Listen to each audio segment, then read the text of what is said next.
વિશ્વભરમાં વર્ષ 2026નું ભવ્ય સ્વાગત. ન્યૂઝીલેન્ડ અને ઓસ્ટ્રેલિયામાં સૌથી પહેલા નવા વર્ષનું સ્વાગત કરવામાં આવ્યું.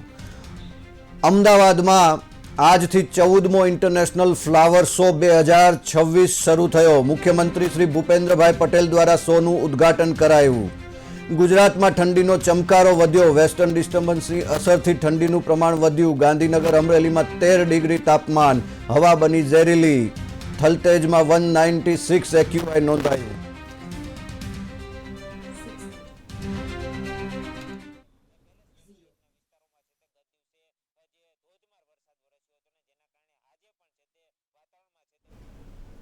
અમદાવાદમાં આજથી 14મો ઇન્ટરનેશનલ ફ્લાવર શો 2026 શરૂ થયો છે. મુખ્યમંત્રી શ્રી ભૂપેન્દ્રભાઈ પટેલ દ્વારા શો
અમદાવાદમાં આજથી ફ્લાવર શોનું મુખ્યમંત્રી ભૂપેન્દ્ર પટેલ દ્વારા ઉદ્ઘાટન કરવામાં આવ્યું. સાથે જ વાત કરવામાં આવે તો શહેરીજનો માટે ફ્લાવર શો જે છે તે ખુલ્લો મૂકવામાં આવ્યો છે. 1 તારીખથી 22 તારીખ સુધી ચાલનારા ફ્લાવર શોમાં જુદી જુદી વિશેષતા જે છે તે જોવા મળશે.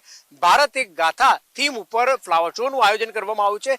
સાથે જ વાત કરવામાં આવે કે જુદી જુદી જે થીમ છે, અલગ અલગ 6 ઝોન પાડવામાં આવ્યા છે, જેમાં ભારતના સાંસ્કૃતિક નૃત્યોથી લઈને ભારતની જે પરંપરા છે તે પણ દર્શાવવામાં આવી છે. સાથે જ વાત કરવામાં આવે તો વડાપ્રધાન નરેન્દ્ર મોદીનો જે ડ્રીમ પ્રોજેક્ટ છે, એટલે કે બુલેટ ટ્રેનનો જે પ્રોજેક્ટ છે તેને પણ અહીંયા દર્શાવવામાં આવ્યો છે. બુલેટ ટ્રેન ઉપર જુદા જુદા જે ફ્લાવર છે તે લગાવીને એક બુલેટ ટ્રેનનો પ્રોજેક્ટ રાખવામાં આવ્યો છે. સાથે જ ત્યાં આગળ ડેમ જેવું બનાવવામાં આવ્યું છે.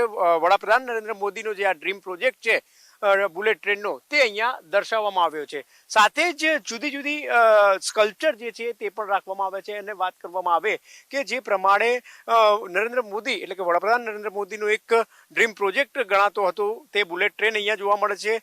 સાથે જે અલગ અલગ ઝોન કરવામાં આવ્યા છે તે ઝોનમાં બાળકોથી લઈને અન્ય લોકો માટેના જે કહી શકાય કે સ્કલ્પચર છે તેમાં અહીંયા રાખવામાં આવે છે. અને સાથે જુદા જુદા ફૂલો પણ અહીંયા જોવા મળશે. 10 લાખથી વધુ ફ્લાવર્સ જે છે તે અહીંયા જુદી જુદી વેરાયટીના જોવા મળશે. કેમેરામેન કૌશિક પરમાર સાથે બ્રિજેશ દવે, અમદાવાદ. ફ્લાવર શોની આજથી શરૂઆત થઈ છે, ત્યારે મોટી સંખ્યામાં દર વર્ષે ફ્લાવર શોની મુલાકાતે મુલાકાતીઓ આવતા હોય છે. ત્યારે આજે મુખ્યમંત્રી દ્વારા ફ્લાવર શોનું ઉદ્ઘાટન કરવામાં આવ્યું. સાથે જ અહીંયા લોકો જે છે તે પણ ફ્લાવર શોની મુલાકાતે આવી રહ્યા છે.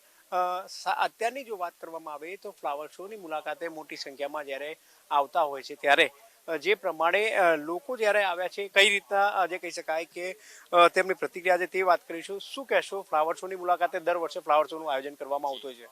ના, ખૂબ સરસ આયોજન અમદાવાદ મ્યુનિસિપલ કોર્પોરેશને કર્યું છે. અને ધીસ ઇઝ જસ્ટ અમેઝિંગ કે ડિફરન્ટ આપણા ઇન્ડિયન કલ્ચરનું જે રીતનું શોકેસ કર્યું છે, ડિફરન્ટ ફ્લાવર્સનો યુઝ કરીને બહુ જ સરસ છે. અને અહીંયાનો ઓરા પણ એટલો બધો સરસ છે કે સવારે, અને આ વિન્ટર ટાઈમ છે એટલે તો બહુ જ ખૂબ મજાનો સમય છે. જેમ કે ભાંગડા છે, પછી આપણા ગરબા છે, એ બધીની આકૃતિઓનું બધું જે દર્શન કરાવ્યા છે બહુ સરસ છે અને ખૂબ મજા આવી ગઈ એમ. શું કહેશો આપ પણ ફ્લાવર શોમાં આવીને? એક અલગ જ અનુભૂતિ થાય છે અને એક જે અલગ ફ્રેશનેસ થાય છે. એમાં બી સવારનો મોર્નિંગનો ટાઈમ છે, એની તો આખી મજા જ અલગ છે.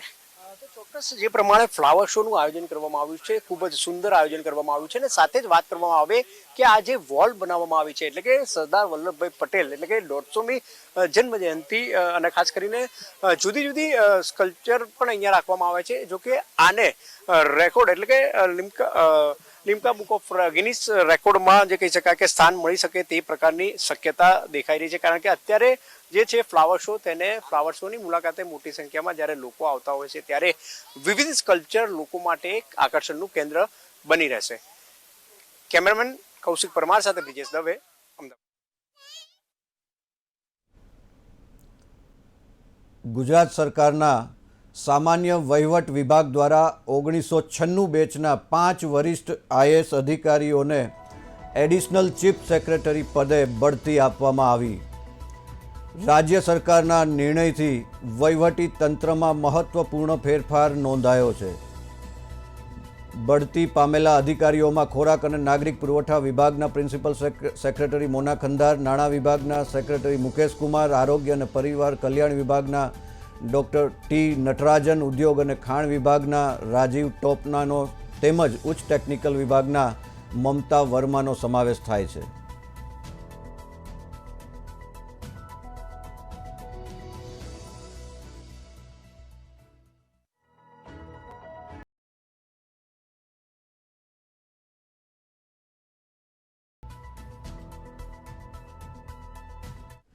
મુખ્યમંત્રી શ્રી ભૂપેન્દ્રભાઈ પટેલ આજે મહેસાણા શહેરની મુલાકાતે આવી રહ્યા છે. મહેસાણા ટાઉન હોલ ખાતે આયોજિત કાર્યક્રમમાં મુખ્યમંત્રી શ્રી હાજરી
ઇન્દ્રવદનભાઈ આપણી સાથે જોડાયેલા છે. ઇન્દ્રવદનભાઈ, મહીસાગર જિલ્લામાં વહેલી સવારથી વાદળછાયું વાતાવરણ છે, ભેજનું વાતાવરણ છે, હવામાં પ્રદૂષણ પણ જણાય છે.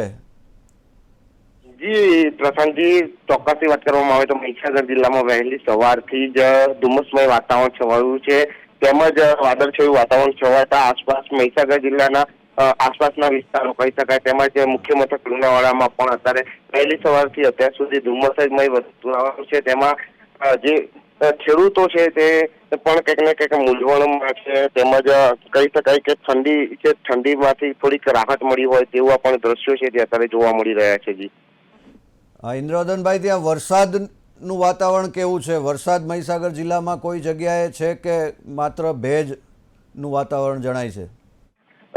જી પ્રશાંતજી, ચોક્કસથી વાત કરવામાં આવે તો મહીસાગર જિલ્લામાં વહેલી સવારે ધુમ્મસમય વાતાવરણ છે, કોઈ જગ્યાએ વરસાદ થયું વાતાવરણ છે તે જોવા મળ્યું નથી હજુ સુધી, પરંતુ ધુમ્મસમય વાતાવરણ છે તે હાલ યથાવત છે.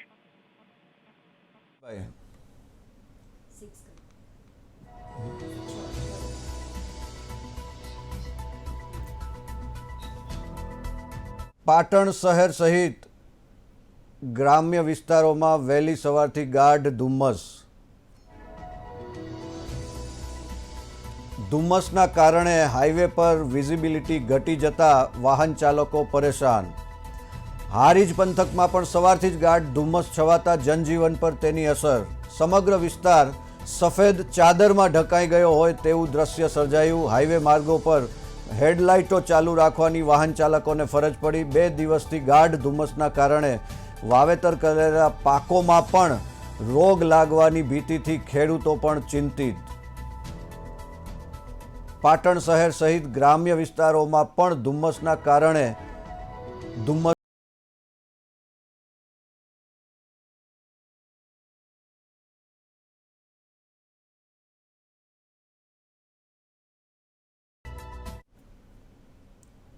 રાજ્યમાં ફરી એકવાર ઠંડીનો ચમકારો જોવા મળ્યો. વેસ્ટર્ન ડિસ્ટર્બન્સની અસરના કારણે ઠંડીમાં નોંધપાત્ર વધારો થયો છે. ગાંધીનગર, અમરેલીમાં લઘુત્તમ તાપમાન 13 ડિગ્રી સુધી પહોંચી ગયું છે. નલિયામાં 15.6 ડિગ્રી, જ્યારે અમદાવાદમાં 15.3 ડિગ્રી તાપમાન નોંધાયું. ડીસામાં 14.4 ડિગ્રી, વડોદરામાં 15.4 ડિગ્રી, સુરતમાં 16.4, કંડલામાં 15.4 તાપમાન સાથે ઠંડીની અસર. હવામાન વિભાગની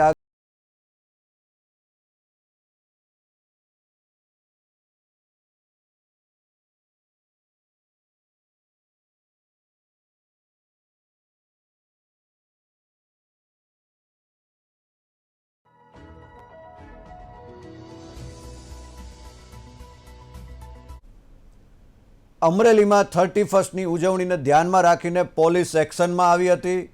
જિલ્લામાં પ્રવેશવાના તમામ મુખ્ય માર્ગો પર અલગ અલગ ચેકપોસ્ટ ઊભી કરવામાં આવી હતી.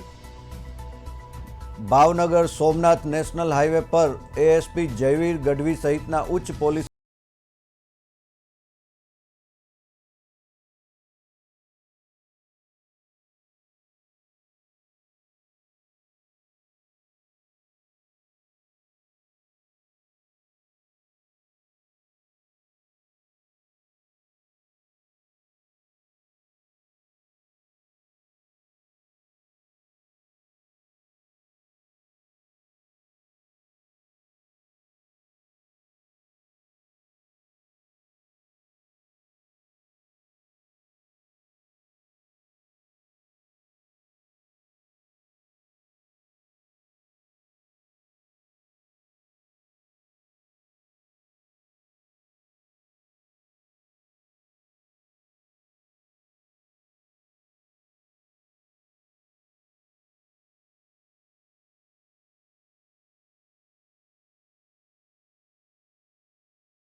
થર્ટી રાત્રે મહેસાણા જિલ્લામાં પોલીસ દ્વારા કડક કાર્યવાહી કરવામાં આવી હતી. મહેસાણા શહેરમાંથી 2 સ્થળેથી 3 નશાખોરો ઝડપાયા હતા.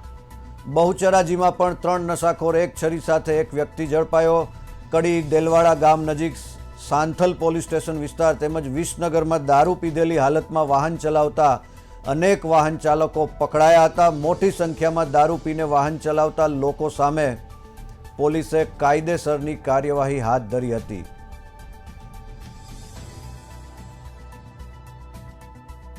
કાર ચાલકો ઝડપાયા. મહેસાણા જિલ્લામાં પોલીસની સઘન કાર્યવાહી.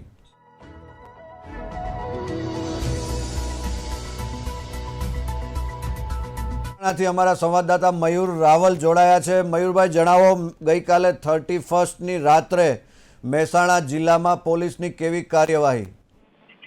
31 ની રાત્રિ હતી, તેના કારણે જે પ્રમાણે પોલીસને શંકા હતી હોય છે કે દારૂ પીને લોકો વાહનો ચલાવતા હોય છે, રોડ ઉપર રખડતા હોય છે, તેના માટે થઈ અને મહેસાણા જિલ્લા પોલીસે એક ડ્રાઈવ સમગ્ર જિલ્લામાં રાખી હતી અને તેના કારણે મહેસાણા, બહુચરાજી, સાંથલ પોલીસ સ્ટેશન, કડી, વિસનગર સહિત અનેક વિસ્તારોમાંથી દારૂ પીધેલી હાલતમાં વાહન ચાલકો જે છે મોટી સંખ્યામાં ઝડપાયા છે. તદ ઉપરાંત દારૂ પીને લથડિયા ખાતા ઈસમો પણ જે છે મોટી સંખ્યામાં ઝડપાયા છે અને આ તમામ લોકો સામે જે પોલીસ દ્વારા જે છે કાયદેસરની કાર્યવાહી કરવામાં આવી છે. તમામ સામે પોલીસ ફરિયાદ એટલે કે FIR નોંધવામાં આવેલી છે અને આ પ્રકારે પોલીસે 31ની રાત્રે જે છે કાર્યવાહી કરી છે. જી, આપનો ખૂબ ખૂબ આભાર.